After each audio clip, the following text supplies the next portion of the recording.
Before we get going, take a look at this t-shirt. Is it an eclipse? Is it a giant eyeball? These are just some of the questions you may have to answer when strangers stop you in the street and compliment your clothes. But only if you shop at Into the AM, fine purveyors of graphic tees and elevated menswear with whom I have a partnership. So when you shop at Into the AM using the link in the description, you're not only going to get great clothes at 10% off, you're also going to help support this channel. IntoTheAM.com/Grouchy, or use code Grouchy when you check out, or make it easy on yourself and just click the link in the description.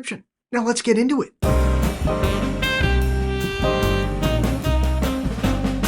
The Grouchy Nerd. Alright, quiet down, knuckleheads. It's time to take another look at a new hero for Fantasy Flight Games Marvel Champions. This time we're looking at Magneto. No? Well, I think they're neato. Still no. Erich Lenscher was born Max Eisenhardt in Nuremberg, Germany, in the early 1930s, and he's Jewish, and all we know about his early life now reads like anti-Semitic torture porn, and Nazis are, I guess, back? So we're just gonna skate on past all of this stuff, because something about Mr. Sinister at Auschwitz just feels a little too cutesy. Suffice to say, he survived the Holocaust, but his family did not. Post-war, he tried to settle down with Magda, a childhood friend he reconnected with at Auschwitz. Like a meet-cute? Come on. And they tried to settle down with their daughter, Anya. However, the peace did not last long. His powers, the comprehensive control of all forms of magnetism, didn't manifest until he was well into adulthood, when he subconsciously used a nearby crowbar to help settle a wage dispute with his employer. When he returned to the inn that he and his family were staying at in a completely unrelated event, it was on fire with Magda and Anya trapped inside. He used his powers to save Magda, but was then taken by law enforcement, called by the boss he threw the crowbar at. So he was restrained and beaten with clubs while his daughter burned alive, calling out for him. Max went into a rage and did some killing, which who could blame him, other than somehow his wife Magda, who freaked all the way out, called him a monster, and ran off. Now wanted for multiple murders and having lost his wife and daughter, Max adopted a new identity, Erich Lenscher, or sometimes Magnus, but always Magneto. It was around this time that he first met and befriended and clashed philosophies with Charles Xavier, all while learning to hone his control over all things magnetism, which includes a surprising array of powers. In addition to stopping bullets in mid-air or redirecting heavy artillery, he can create a force field strong enough to withstand blows from Thor, Doctor Doom, and even hold up against the Phoenix Force. It also grants him a pocket of enough breathable air that he can survive space for a limited period. And, oh yeah, he can fly both through space and just the air by manipulating electromagnetic waves and his own personal gravity. But it doesn't stop there. In fact, it doesn't seem to stop at all, making Magneto an Omega-level mutant, a mutant whose powers have no identifiable upper limit. He initially tried to use his powers for good. He worked for a bit for a joint CIA-IDF task force bringing down Nazis in hiding, but when he turned over a former Nazi that the CIA both knew about and was protecting to the Israeli government, the CIA tried to kill him, and unknowingly became the tipping point for Magneto to go full-on mutant supremacist, declaring that he would lead mutant kind, Homo sapiens superior, to be the dominant race on Earth. Since then, he immediately ran into the X-Men. In fact, their first adventure was thwarting a plan of his to use magnetic waves to knock rockets and missiles off course, which, if I'm not mistaken, is the plot to Dr. No, with a little bit of Wizard of Oz thrown in there for good measure, because Magneto is nothing if not dramatic. He took over a small island called Santo Marco and established it as the base of operations for his own team of mutants. Where Xavier and the X-Men wanted harmony with humanity, Magneto and his group sought to eradicate or subjugate humanity. Which, given what he'd been through, fair play, and it might have even worked if he hadn't called his group the Brotherhood of Evil Mutants. My guy, who taught you marketing? Make your messaging pro-mutant. Make it anti-human even, but to call yourself evil right out of the gate? You're not going to get quality applicants with a name like that. And in fact, the original lineup, that of Toad, Mastermind, Quicksilver, and Scarlet Witch, did not get along. Because of course they didn't. Because they each made the decision to join a group with evil in its name.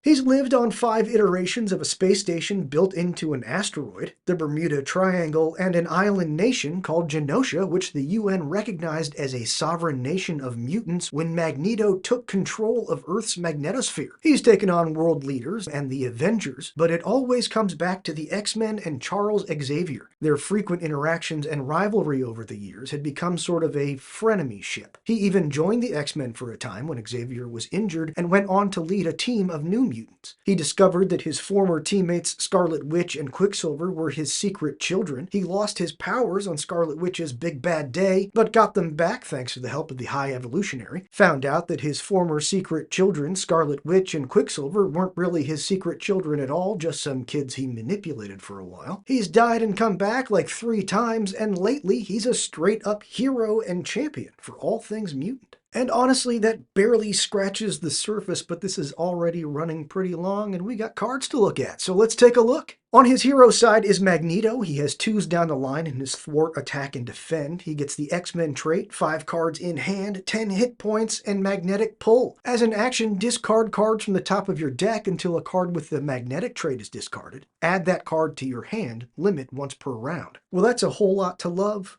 right away. 2s down the line means he's going to be very versatile. That magnetic pull is getting one of his own cards into your hand every turn, and of course your kit cards are your best cards. They're going to be the most efficient, strongest cards in your deck, so getting more of them in play is great. Though you are going to be discarding cards from the top of your deck to find those kit cards and get them into your hand, so it is likely that you're going to be drawing more extra encounter cards from cycling your deck than you would with most other heroes. On his alter ego side, we have Eric Lencher, who has 3 recovery, the mutant trait, +1 to his hand size, and survivor. As a response, after you change to this form, shuffle the top 3 cards of your discard pile into your deck. Well, that'll certainly help stave off those extra encounter cards at least a little bit. The worst part about this effect when you're discarding cards from the top of your deck, other than the extra encounter cards, is you are going to be discarding past cards that you want to see. You might discard past X-Jet or something that you'd rather have in play. This, at least, you can flip down to alter ego and shuffle the top 3 cards from your discard pile back into your deck. It's not a guarantee, you're not getting it into your hand, but you're at least giving yourself another opportunity to run into those cards again sometime down the line. First up in his kit is Asteroid M, a 2-cost location support with the magnetic trait. As an alter ego action, exhaust Asteroid M to shuffle the topmost magnetic card in your discard pile into your deck and heal 1 damage from your identity. And that, by the way, is all of them. All of the cards in Magneto's kit have the magnetic trait. So this is just going to be finding the top kit card from your discard pile and putting it back into your deck. So now, if you're in hero form and you have just played some cards, they've gone into your discard pile, you flip down into alter ego, you get the top 3 from your discard pile back into your deck, then you get the top magnetic card from your discard pile back into your deck and you get to heal. Then at the top of the next turn, you get the next top magnetic card from your discard pile back into your deck and you heal again. That's 5 cards from your discard pile back into your deck every time you come down to alter ego. That's pretty cool. Next up is 1 copy of Magneto's helmet, a 3-cost armor upgrade with the magnetic trait. It gives Magneto steady, so it takes 2 stuns or confuses to stun or confuse him, and you can exhaust it to generate a wild resource to pay for a card with the magnetic trait. Steady is actually really nice. It's not that often that you get 2 stuns or 2 confuses in a row, and it's not usually something that we get to play with. I feel like that's something annoying that goes on the villain sometimes and messes you up, but this is on you.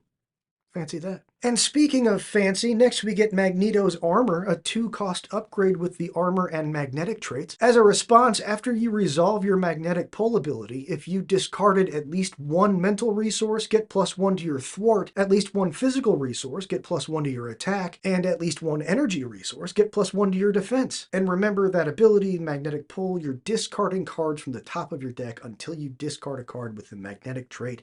That goes into your hand. So even that is getting discarded. So you're discarding at least 1 card.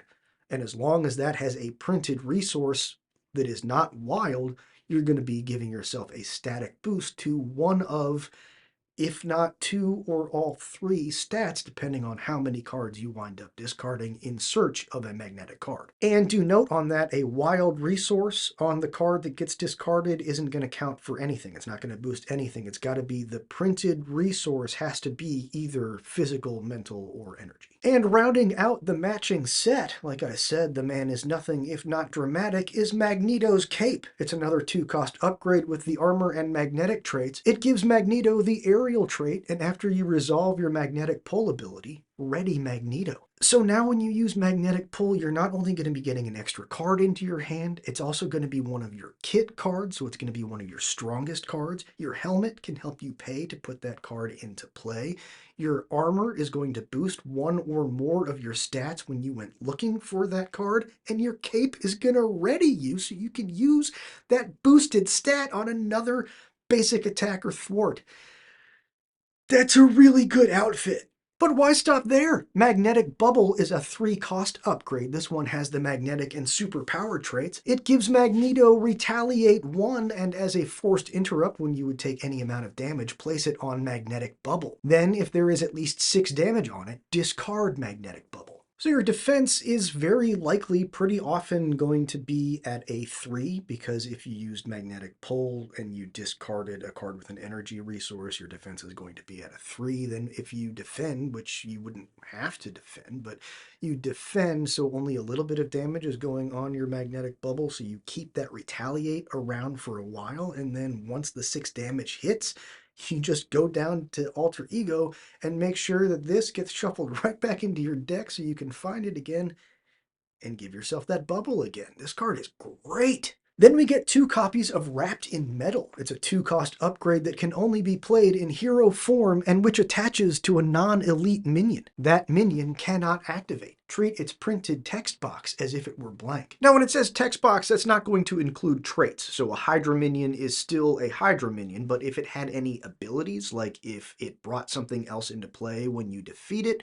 or if it had keywords like retaliate, guard, or patrol, not anymore, it doesn't. This just turns them off, but it maintains its status as a minion. So then if a weapon or something comes into play that attaches to a minion, it can just go on that minion that's not doing anything. 2 copies of Electromagnetic Blast is next. It's a 2-cost superpower thwart event with the magnetic trait. As a hero action, remove 3 threat from a scheme. If it removes the last threat from that scheme, you may discard an attachment with the text hero action or hero response. So something like Claw's Sonic Converter, for instance, you can get rid of it without having to pay the resources, which is convenient. I mean, it's super annoying when one of those is on the villain.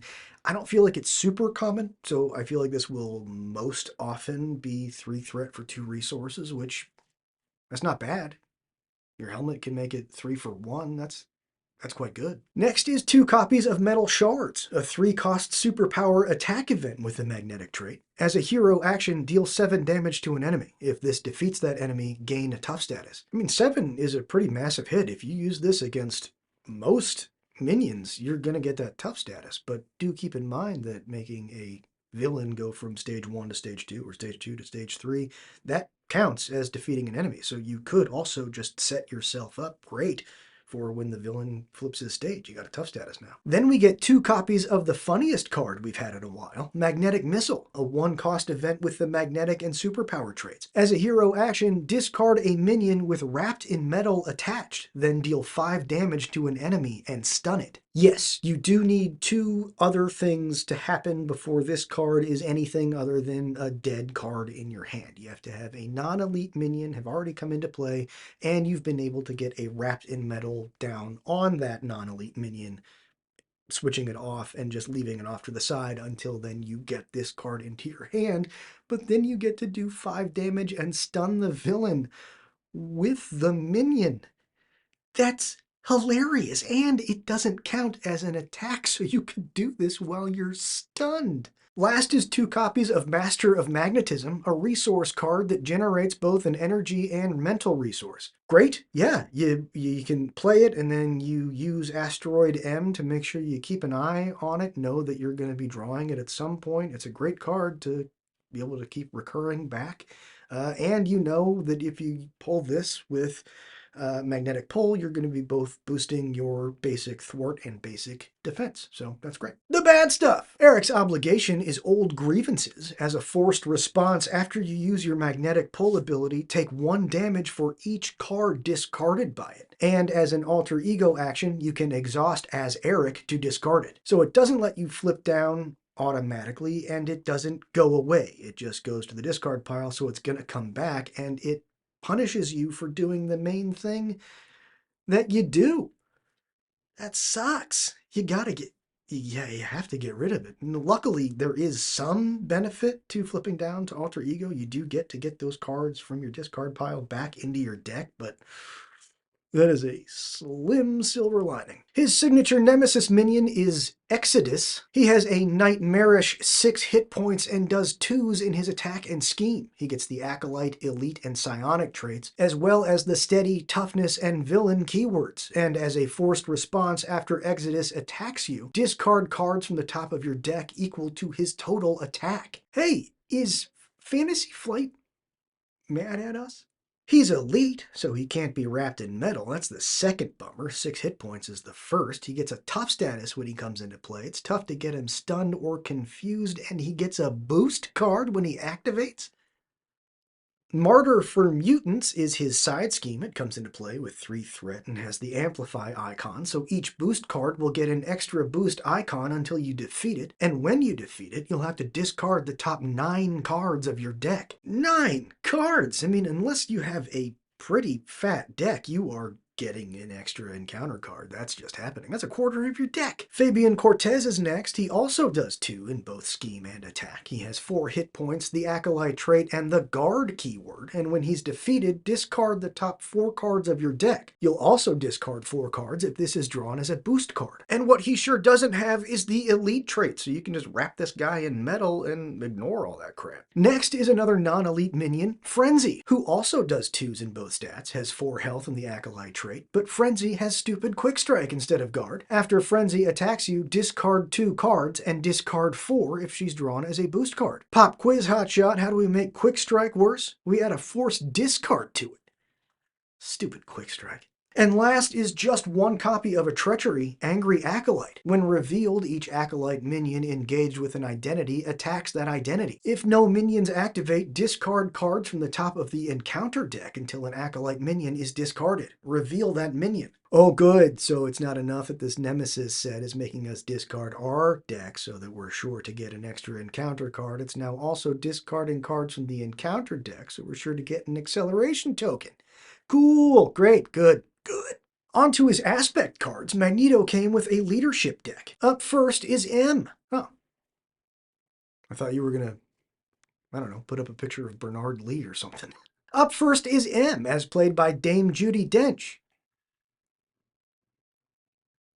As played by Monet St. Croix. She's a 4-cost ally with 4 hit points and the Psionic and X-Men traits. She does 2 thwart and 3 attack, but that attack does 2 consequential damage. And after she enters play, defeat a minion with fewer remaining hit points than M. And at 4 hit points, I mean, that's not bad. That's essentially doing 3 damage to a minion and getting an ally. Then we get Kid Omega in the style of Quentin Quire. He's a 2-cost ally with 2 hit points who does 2s in his thwart and attack. He has the Psionic and X-Men traits, and when he enters play, choose to spend either an energy resource to deal 1 damage to each enemy, or a mental resource to remove 1 threat from each scheme. So he's 2 cost for a 2 hit point ally, or he's 3 cost for a 2 hit point ally who potentially does kind of a lot of damage depending on the situation you're in. Next up is Phoenix, as played by Jean Grey. She's a 3-cost ally with 3 hit points and the Psionic and X-Men traits. She does 2 thwart and 1 attack, and after she enters play, choose an X-Men ally to ready and heal 1 damage from. I mean, don't get me wrong, I'm glad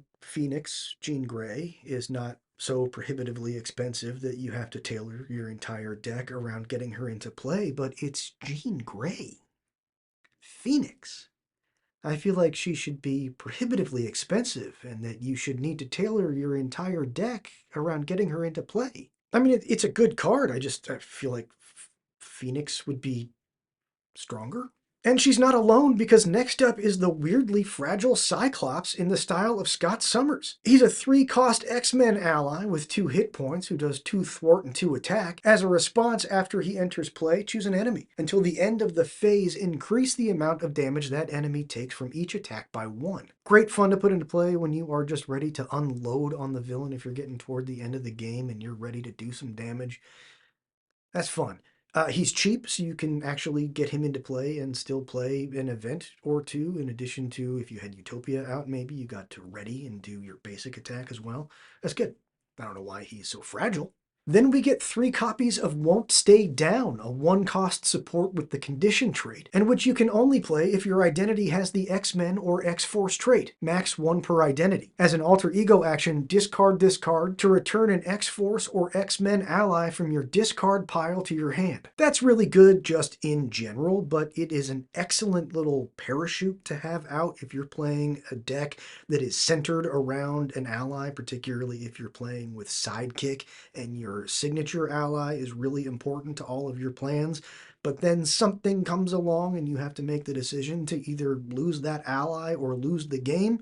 This lets you get them back into play pretty quickly. Granted, you have to build them back up with upgrades or whatever, but at least you didn't just lose it to your discard pile. Next is 3 copies of Squared Off, a 0-cost tactic event. As a hero action, discard cards from the encounter deck until you discard a minion. Put that minion into play engaged with you, then play an ally from your hand, reducing its cost by 3. So it's the leadership version of Come Get Me Bub or Looking for Trouble, and it's really, really fun and satisfying in Magneto to get a minion into play and then do the thing, and then put Wrapped in Metal on that minion. I mean, you can put Nick Fury into play for 1 resource and then use him to immediately draw 3 cards.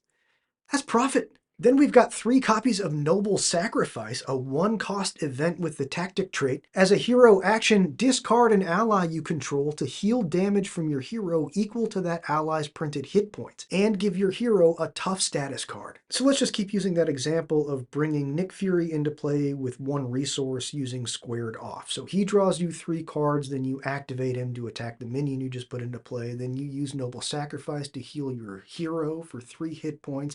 As you discard Nick Fury, flip down to Alter Ego, and then you use Won't Stay Down to bring Nick Fury back into your hand, and then you play him again if you want. I don't know. What do you want to do? You Got This is another tactic event we get 3 copies of. It'll cost you 1 resource for a hero response. After you exhaust your hero to make a basic thwart or attack, discard an ally you control to add that ally's matching power to your hero's power for this use. Then ready your hero. Well, these 2 cards are amazing. You use either one of them, Noble Sacrifice to get yourself some heals, or You've Got This to get a big hit. You're ready.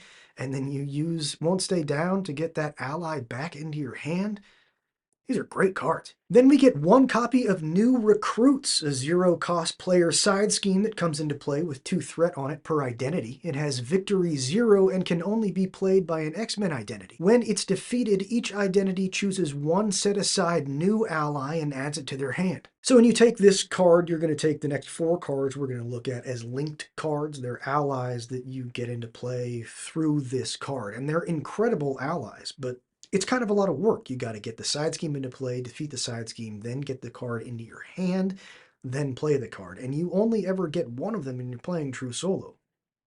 The side scheme goes into the victory display, so that's not ever coming back up again. So you just get 1 of those allies. The first is Indra, as played by Paras Gavaskar. He's a 2-cost new X-Men ally with 2 hit points and 2s in thwart and attack. He's linked to the New Recruits, and if your identity has the mutant or X-Men trait, he gets 2 more hit points and does not count against your ally limit. 2 resources for a 4 hit point ally that has 2s in his basics before you've boosted him with upgrades.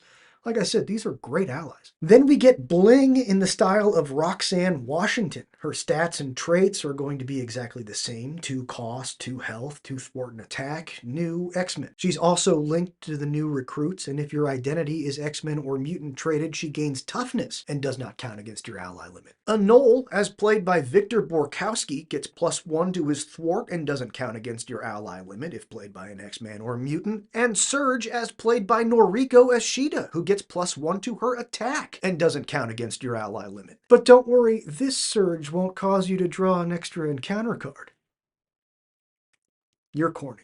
I mean, all of them are awesome. They're all kind of a lot of work to get into play, but it might be worth it, especially if you're running an X-Men Swarm deck and you just have a ton of cheap allies that you keep bringing into play and just causing absolute mayhem. Our first basic card is a very moderately dressed White Queen as played by Emma Frost. She's a 3-cost ally with 3 hit points who does 2 thwart and 1 attack. She has the Psionic and X-Men traits and can only be played if your identity has the X-Men or X-Force traits. As a response, when she enters play, discard a status card from a character. Feels pretty solid, especially if you know you're running against a villain who lays out, stuns, and confuses a lot. Granted, in Magneto, he's probably going to have steady, but it's still nice to have an ability to get rid of some of those cards. Just 1 copy of Face the Past is next. It's a 0-cost event, and it's max 1 per deck. As a hero action, search the encounter deck, discard pile, and set aside area for your Nemesis minion, and reveal it. Then ready your hero and draw 3 cards. You cannot attack the villain this phase. Remove this card from the game. Well, this feels like pure hubris. On one hand, yeah, you don't want to have Shadow of the Past or whatever bring your Nemesis into play when you're not ready for it, but you're also, by bringing this card along with you in your deck, you are assuming there will be a time that you are so far ahead of the game that you have a ton of firepower, but you don't want to necessarily advance the villain yet, so you just go hunting for your Nemesis?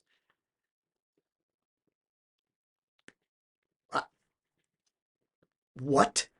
And last is 3 copies of a 1-cost support, Children of the Atom. Play under any identity's control, max 1 per player. Each X-Factor, X-Force, and X-Men character you control gains the X-Factor, X-Force, and X-Men traits. Huh.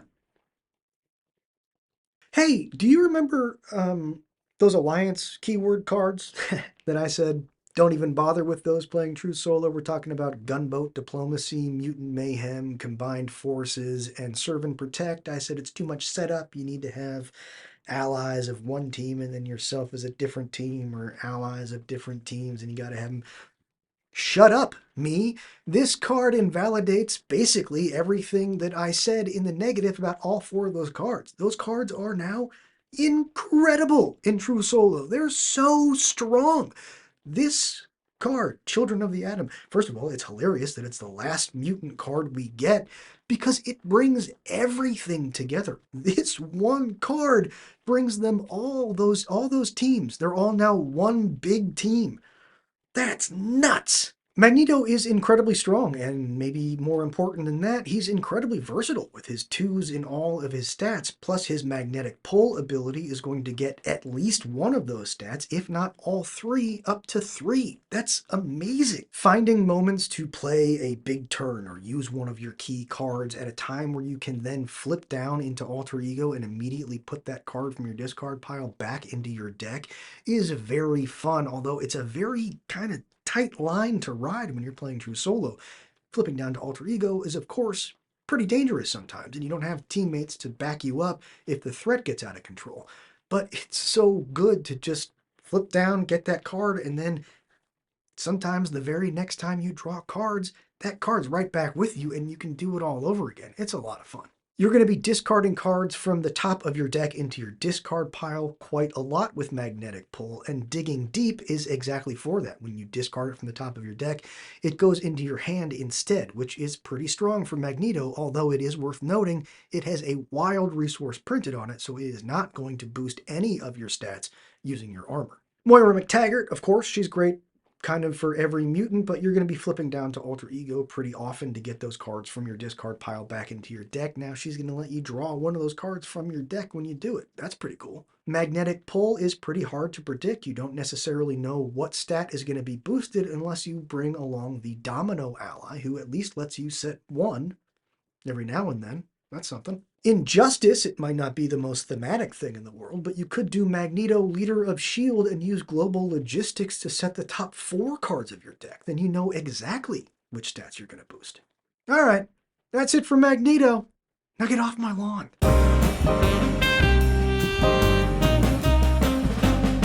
The Grouchy Nerd.